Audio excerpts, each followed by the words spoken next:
How's it going, Martys? It's your main Marty E-Man here, and today, scooch this real quick. There we go. Yeah, just scooch that. And today, we have Nightwing versus Red Hood on Watchmojo.com. Don't forget to like, favorite, subscribe. Okay. Been watching Watchmojo for years now, just with the top 10s, like top 10 Doctor Who moments, or who's the best Doctor, best Superman villain, best Batman villain, all this like back and forth kind of stuff. Most awkward improv moment, SNL something. And then I found this, Nightwing. I'm freezing again. Why am I doing that? Why, I tell you, why? And then I found Nightwing versus Red Hood, and I was like, my two favorite Robins. Well, my two favorite transitions off of Robin, I should say. Dick Grayson, Jason Todd. Both having their cool, just awesome vigilante ways. Like with Nightwing, he's just cool-ass suit. I like the mask.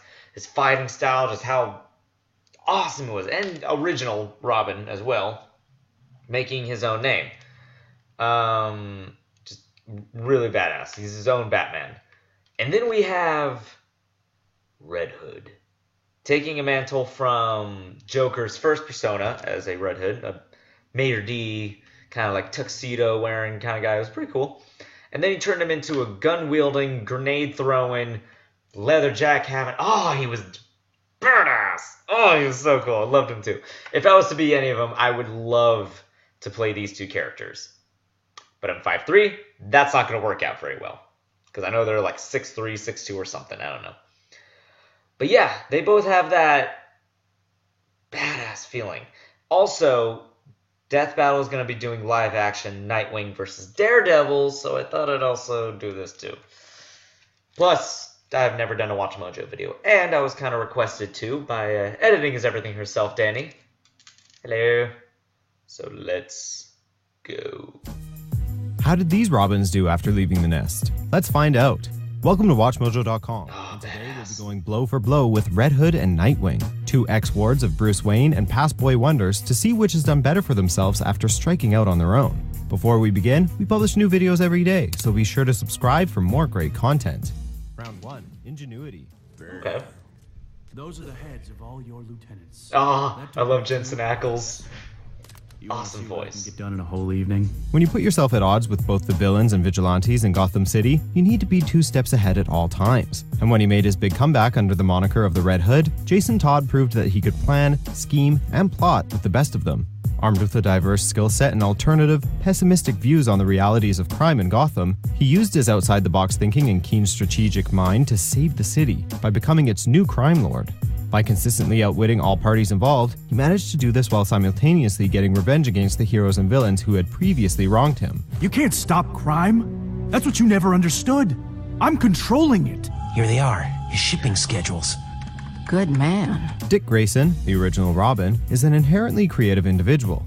You can see it in his fighting style. He continues to be defined by his trapeze artist past. As Batman's first ward and sidekick, Dick Grayson arguably got the best training Batman had to offer. As such, he is a skilled detective, just like his mentor. After striking out on his own as Nightwing, Dick has proven himself more than capable of solving crimes independently, and, in keeping with his acrobatic past, thinking on his feet to stick an unlikely landing in even the trickiest of situations. Though Dick is indeed creative in his own right, his generally positive outlook and good nature hold him back from exploring his craftier side. After his fall into darkness, Jason Todd returned a bona fide criminal mastermind. Getting a leg up on Batman himself, that takes next level ingenuity. For that reason, we've got to give this round to Red Hood. Winner, Red Hood. Round 2. Alright. Hey! Protocol says I'm only supposed to be on the ground for 6 minutes! It's okay, I won't be staying that long. Oh god, intelligent mind are not always one. I love this movie so much. In Todd's case, however, he was undeniably blessed with both. Though it may not have shown during his tenure as the He's also much more brutal. Defined first and foremost as a hothead. Since striking out on his own, Jason has made it amply clear that he is in possession of a genius-level intellect, much like his Bat family members. A weak mind couldn't possibly handle the sort of scientific and linguistic training Jason received from Batman, let alone the many complex concepts he's been able to master in the training he later undertook on his own. You haven't lost your touch! Like we we said, anyone who joins Batman's inner circle must be blessed with genius-level intellect. Considering what the Dark Knight expects from his pupils, anyone with an IQ that was simply above average would surely fail to make the grade established by Bruce Wayne's nearly inhumanly high standards. Like Jason Todd, Dick Grayson is a multilinguist, a scientific and technologically skilled individual who, in the real world, was just is badass. considered a super genius. With his uncanny ability for detective work, he has even proved a competent replacement as Batman, and that's a mantle that requires serious intelligence. I bet 50 grand that you were dead this time. You lost. This one is a really tight race. Perhaps we've simply had more opportunities to see Grayson work, but across their respective careers, it feels as if he's flexed his cognitive muscles in more obvious and bigger ways than Jason. Add to that his emotional and social intelligence, which make him such a great leader. It's almost too close to call, the mullet. but Nightwing takes the round by a hair. Winner, Nightwing. Round 3, Adaptations. Hard to forget Okay. that night, huh? In a way, Batman, this was the site of your first great failure. Maybe your greatest, but certainly not your last, right? Ah, memories. There are few DC animated films that can hold a candle to the excellent 2010 movie, Batman Under the Red Hood, which wonderfully adapted the tale of Jason's return to Gotham and his reckoning with the man who killed him, the Joker, and the father who failed him, Batman. Voiced brilliantly by Jensen Ackles, this take on the Red Hood was So amazing, I love it. brooding, vindictive, badass, and conflicted as you could have asked for. The film was mature and dealt with Batman's guilt over the loss of Jason Todd head on. To say that it did Red Hood justice would be a serious understatement. I'm talking about him. Just him. And doing it because he took me away from you. God, the emotion. I can't. I'm sorry. That is so sweet. As the first Damn and it, most John recognizable DiMaggio. Robin, Dick Grayson has gotten the sort of screen time that makes other DC comic book characters jealous. Even if we ignore the Robin appearances and limit ourselves to his Nightwing appearance, I prefer him in blue than red. in both the new Batman Adventures and Batman the Brave and the Bold, Dick graduated to Nightwing and continued as a recurring or regular character. He appears in the aforementioned Under the Red Hood film, as well as many others including Batman Bad Blood and Batman vs. Robin, and even a central role in Batman and Harley Quinn. See? That was fun, right? Arguably, Jason Todd's movie Under the Red Hood is better than any of Nightwing's single roles in film or television. However, due to the sheer number of quality animated adaptations he's received, Nightwing takes this round too, and with it, the lead. We don't get a lot of Red Hood, and I hate that. 4. Origin.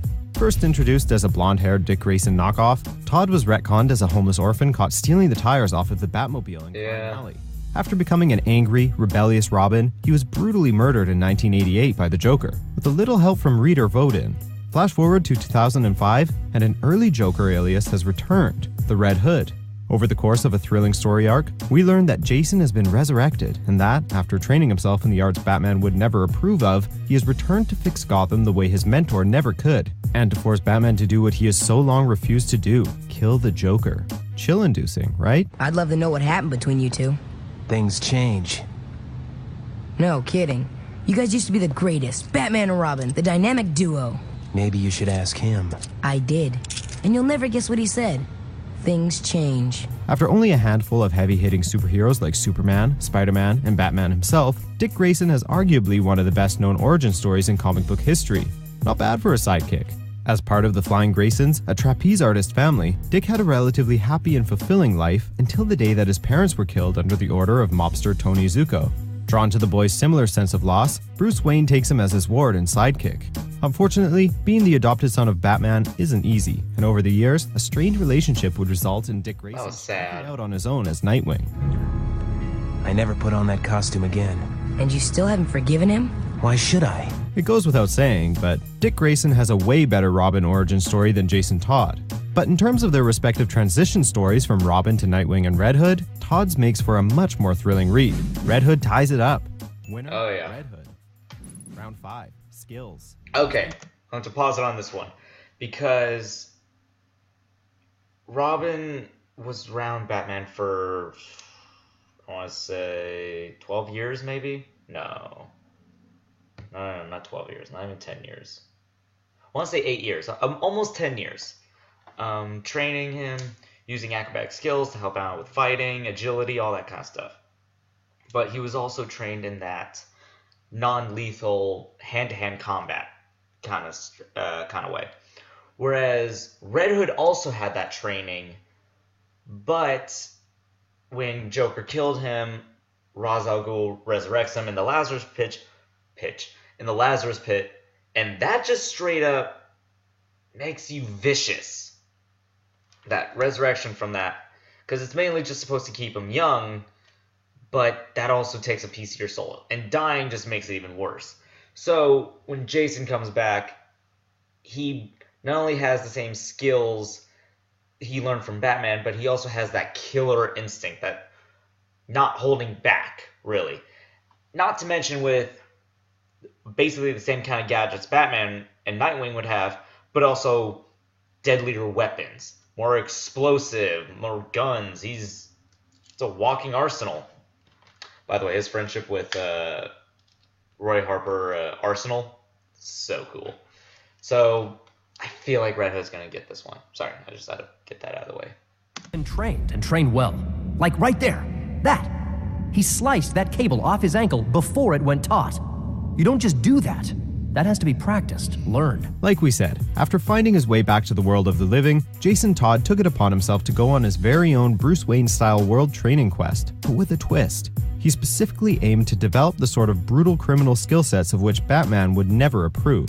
So in addition to the traditional Robin skill set, which include hand-to-hand combat, scientific and technological knowledge, detective skills, a mastery of melee weapons, etc., he's also an incredible marksman with firearms, a skilled explosives expert, and is talented in the arts of assassination and poisoning.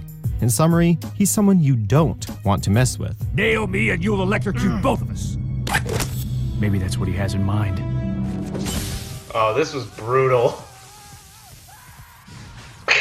We've said it before and we'll say it again. Disgusting. There are perks to being the first Robin to be taken under Batman's wing. Call it luck of the draw or credit it to a more dedicated training courtesy of Bruce, but Dick Grayson is widely considered to be the most gifted of all the Robins. On more than one occasion, Okay, that was an unfair fight, and you know it. was naturally gifted. His sharp mind helped him to quickly learn the various tools of the trade, and he proved incredibly adept at learning all forms of combat. Captain America What over really here. sets him apart from his peers, however, is his background in acrobatics, in which he surpasses even Batman in ability. Honestly, both of these ex-Robins are to be commended for the skills they've acquired over the years. Each has diverse strengths, which make them stand out. But at the end of the day, Dick's base-level superior Robin skills, plus his acrobatic abilities, give him a slight edge over Jason's more weapon-dependent fighting style. And with that, Nightwing takes the win. Winner, Nightwing. It would seem that in this battle between the first and second Robin, the original Ward remains the most successful. Dick Grayson, aka Nightwing, is your winner. Check out these other great clips from Watchmojo and subscribe for new videos every day. God, I want more Red Hood so badly. We might get him in Young Justice Season 3. I'm hoping for it. Because they already mentioned that Jason Todd has passed away and we're now the Tim Drake kind of Robin. So we have a possibility of having Red Hood. A Red Hood movie as well would also be awesome. And I think we're also getting a Nightwing. Yes, we're also getting a Nightwing. I do know that is confirmed. Also confirmed, now that I remember it, Suicide Squad did confirm that Harley and Joker have already killed a Robin. Because Batman's been doing this a long time. That's what they want to talk about. So obviously, he's already been through having Dick Grayson go through Robin, as now is Nightwing, and saying that Harley helped Joker kill Robin. That was obviously Jason. So we definitely have a potential Red Hood coming for the DCEU.